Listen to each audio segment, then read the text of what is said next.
আজকে ৩৫ প্রত্যাশী চাকরি প্রার্থীদের ওপর পুলিশ গ্রেনেড এবং গুলি চালায়, আবার বুলেট দিয়ে গুলি করে, টিয়ারশেল নিক্ষেপ করে। দেখেন সেখানে কিন্তু যে ভাইটি দেখতে পাচ্ছেন ইনি আহত হয়।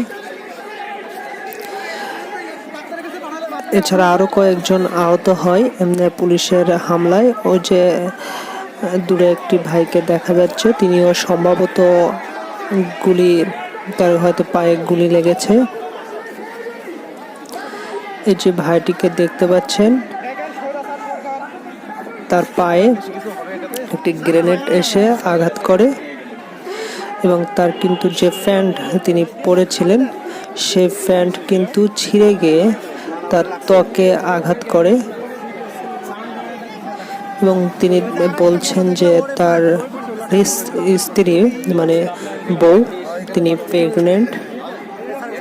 তিনি একটু ভীতু হয়ে পড়েছেন তার এই আঘাত নিয়ে।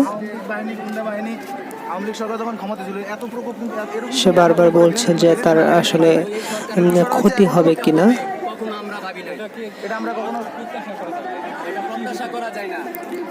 দেখেন তার কিন্তু প্যান্ট, অর্থাৎ যে প্যান্ট পরেছিলেন সেটি কিন্তু ছিঁড়ে গিয়ে তার ত্বকে আঘাত করেছে। এই যে আর একটা ভাই, তার পায়ে কিন্তু গুলি লেগেছে।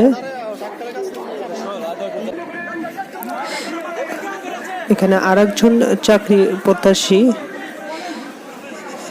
যিনি আন্দোলনে এসেছিলেন, দেখেন তার পায়ে সম্ভবত গুলি করা হয়েছে, না হলে হয়তো বা গ্রেনেডের আঘাত লেগেছে। সেনাবাহিনী, এখানে সেনাবাহিনী রয়েছে, তাদেরকে বলা হচ্ছে আর কি।